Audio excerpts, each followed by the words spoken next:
All right, hey everyone, this is Johnny, and I'm here to answer the really tough question that people keep asking, and to be honest, really confused myself for a long time, and it is renting throwing money down the drain.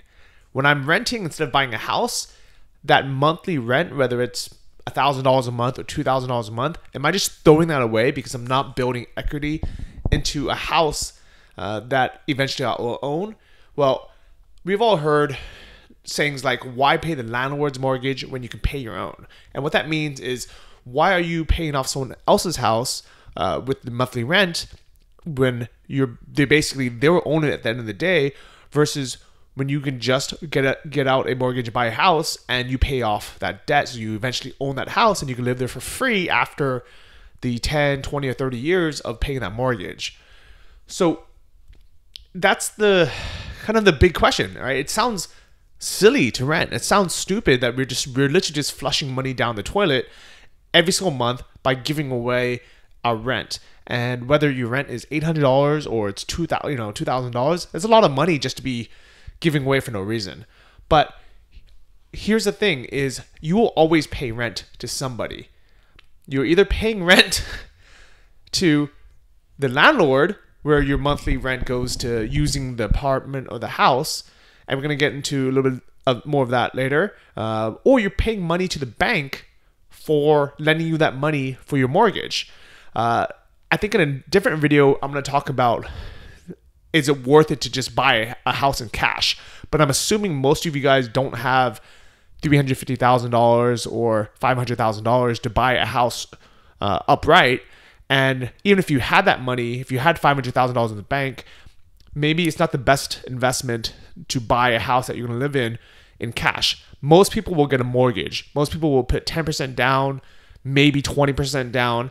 But either way, you're going to have a big mortgage that you're going to be paying rent on, that money that you are that you owe the bank.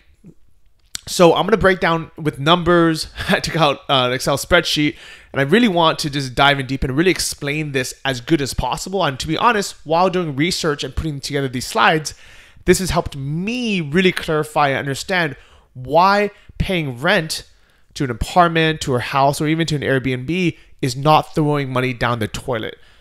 So there's a ton of pros and cons of renting versus buying.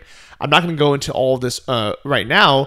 If you want to watch my other videos about buying a house, I kind of go into these a little bit more. But let's just jump straight into the math of buying a house. All right. So let's say you want to buy a $500,000 house, which in California isn't even that big of a house. It's literally a 3-bedroom, 2-bath house.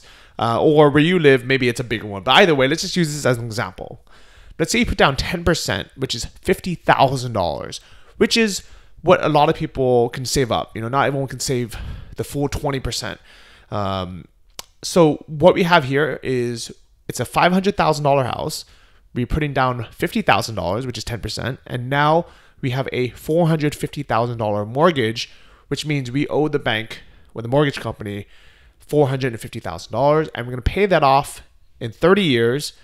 And our interest rate is 4.16, which is average right now. It could be higher, maybe even lower by the time you watch this. But also remember, just because banks advertise a 4% interest rate, chances are you're going to end up paying a little bit more than that, because maybe you don't have perfect credit. It's not 800 plus. Maybe there's some other things.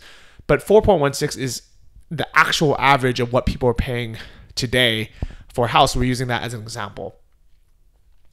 So first off, if you've never used a amortization schedule calculator, or if you don't understand how it works, you should not be buying a house.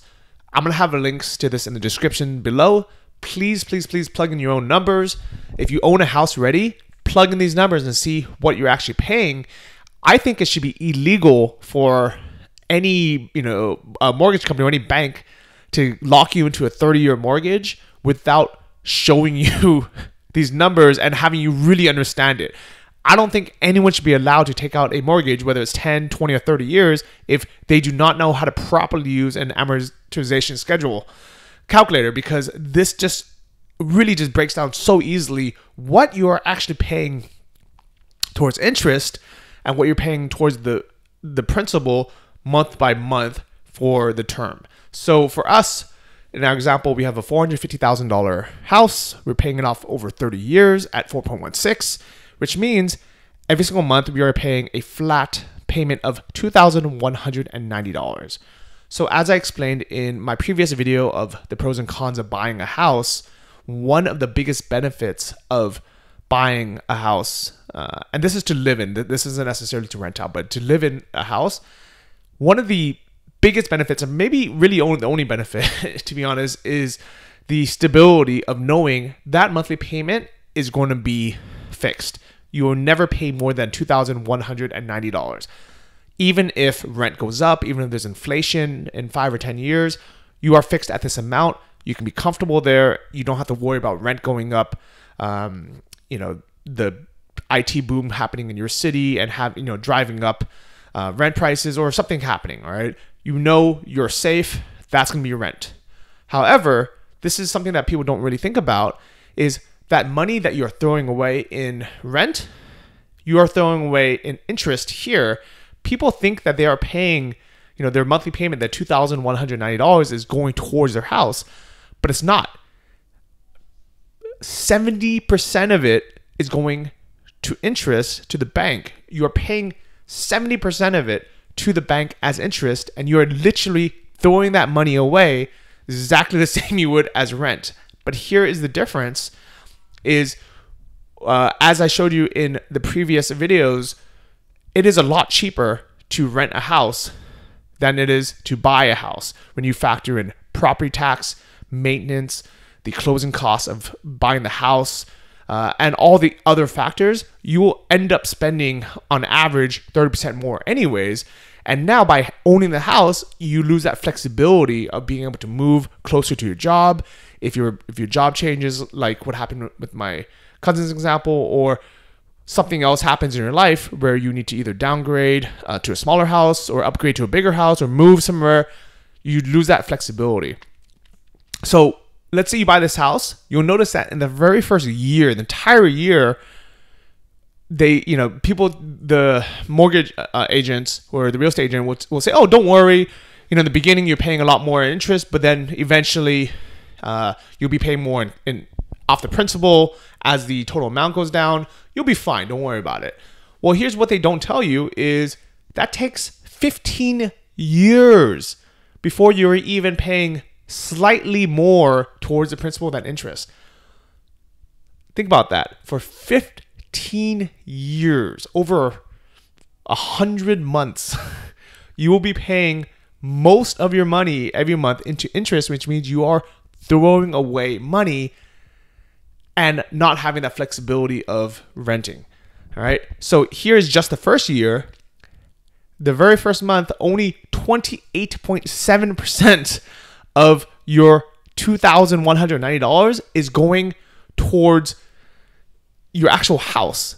1,560 of it is going to the bank, which means if you just rented a smaller place, an apartment or a house, or you just weren't paying property tax and maintenance and all that stuff, and you're just paying $1,560 to rent, it'd be exactly the same, and you wouldn't have the liabilities or the headache, and you can take that $630 that you saved and you can put it towards an investment, which I talked about in the other videos, where people say that, oh, well, my house doubled in value in the last 10 years. Well, guess what? If you put that exact same amount of money into really any index fund or any investment that paid on average 7 or 8% or grew 7 or 8%, you would have doubled your money in 10 years anyway. So that's really a non-factor, especially because your house doubling in value, that's a best case scenario. That's my cousin who lived in San Francisco, where there's a big tech boom.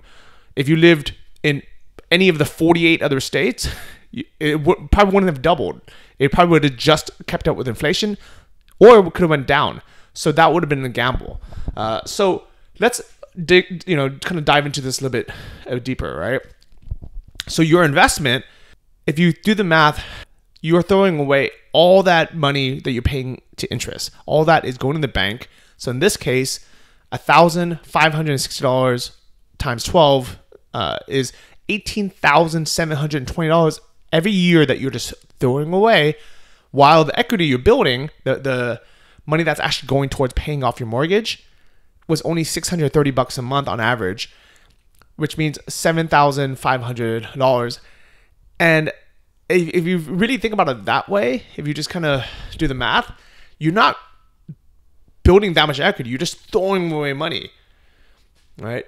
If we fast forward 15 years, you'll see finally it switches where you're paying slightly more into your principal than you are into interest.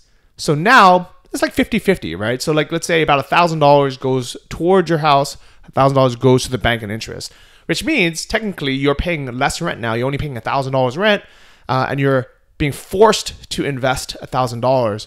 And that's the other big benefit of owning a house, is it's a forced savings plan, which for a lot of people is actually a great deal, because a lot of you wouldn't invest that money if you didn't have to. You would just spend it on something else. You would buy a new car, or you would live in a bigger house, in a bigger apartment if you had the extra spending cash. But this is really for people who want to take control of their financial lives, care to watch videos like this, care to do the research and say, you know what, I don't want to just settle for, what life kind of gives other people. I want to be able to make the best decisions with my money and my finance for my future. So if you invested this $1,000 extra a month, you can easily make the same amount or way more than if you had been forced to put it into this real estate for savings plan. So here is a mortgage calculator. I'll have a link to this as well. This one's from Bankrate. But basically, I want to show you guys how much you would actually end up paying for the house in total, and also what some of the other factors are. So if you take a look at your monthly payment of $2,190, that is just your mortgage payment. But you have to remember there's property tax, which is about 1% per year. All right, so if you break that down, it's extra $416 a month. And then you have to buy home insurance because you own a house. And yes, you have to buy rent. We should buy rental insurance if you're renting an apartment, but rental insurance is like a tenth the price. So it'd be like $10 or $20 at the most, while home insurance is 5 or 10 times that amount.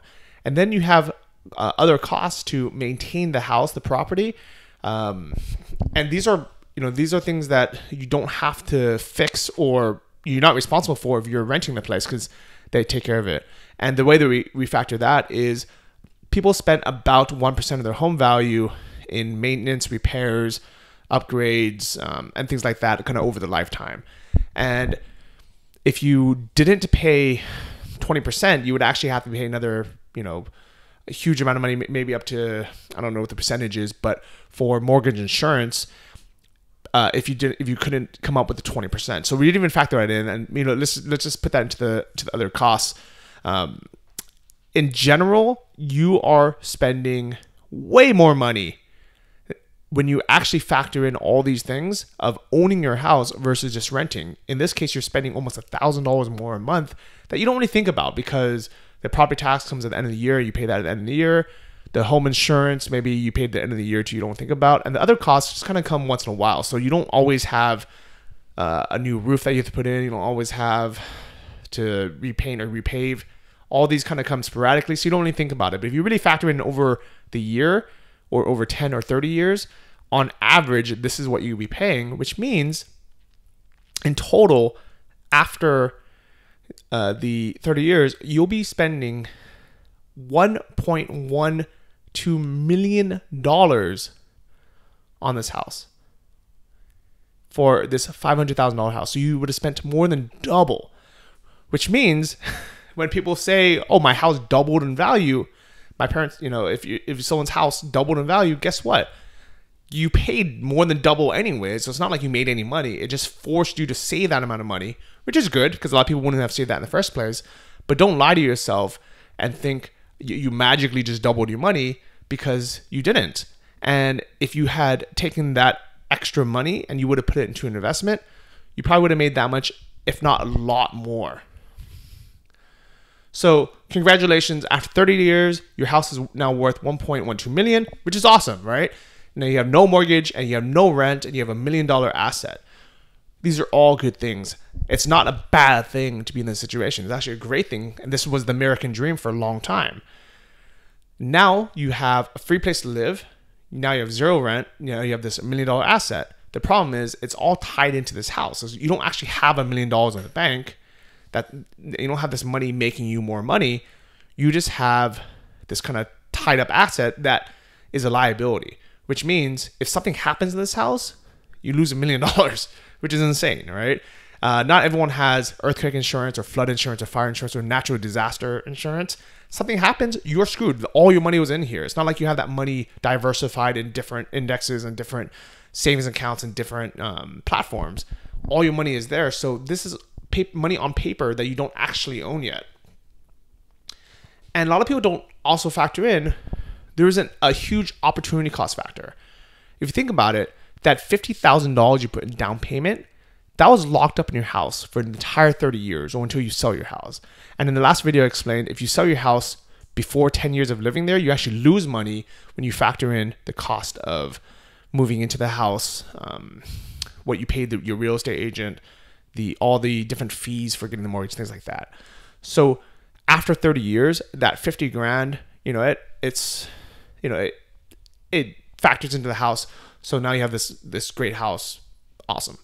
But if you took that same $50,000 and instead of putting that as a down payment, you just invested it into index funds or anything else that pays 7%. And in my last video when I talked about what to buy instead, I showed you a lot of things where you could have gotten 7 to 10% interest on things like hard money loans through peer-to-peer lending where it's real estate backed, so it's pretty safe, or through different low-cost index funds like Vanguard.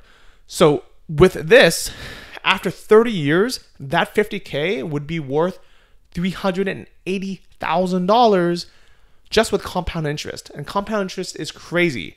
Just like the other side where you end up paying, over $1 million for the house because of the mortgage, and that's compounding. On this side, you are the lender, basically. You're the investor, where you are getting those benefits. And now just that $50,000 is now worth $380,000 that you wouldn't have had because that money would have been tied up in the house. So that's something else that people don't really factor in. And this is just not even putting more money in. If you put $500 a month in or any amount, instead of you spending, let's say, $500 a month extra to own that house that you spend on things like property tax, insurance, and maintenance, things like that, at the end of the year, if you took that, after the end of the 30 years, if you took that $500 a month and you invested it into index funds or something like that, after 30 years, you would have $1 million in the actual bank in liquid money that you can actually cash out on and spend and sell. So it's insane, right? If you took that 50 grand and you put in $500 a month that you would have spent on insurance or property tax or maintenance and other things like that, you would still have $1 million. But instead of it being tied up in the liability of a house, now you would have it in some kind of index fund that you can sell, or you can have it in some kind of peer-to-peer lending where every single year you can cash in on it.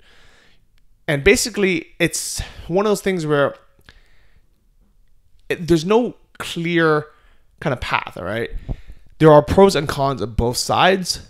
If you never ever save and you're just going to spend that money anyways, go for the standard life plan, right? I think they call it the blue pill, where you just go and you live in a house, you pay it off. At the end of the time, you have $1 million house that you own, free and clear.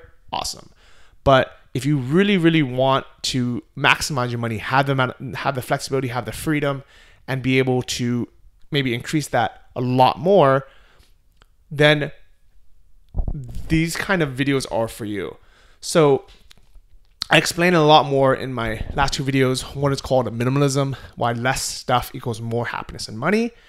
and also my second video on what to buy, home buying tips, what I actually invest my money in, and what I would advise most people to invest their money in. So hopefully you guys enjoyed this video. If you have any comments, leave a comment below, because I'm really interested in hearing what you have to say, starting this conversation, because buying a house is one of the biggest investments we'll ever make, and this is our lives. This really defines what we're going to do with our life. Are we going to be in a 30-year safe, kind of comfortable life owning a house, or are we going to have to figure out what should we do with the instability that can either make us a lot more money, or we can just stress out and not have a plan. We have to try to figure out, what should we do? Where should we live? And this is scary, but it's also exciting for me. So good luck, everyone. Make sure to subscribe, leave a comment below. Let me know what you thought of this video and what your plans are. And I'll see you in the next one. Bye-bye.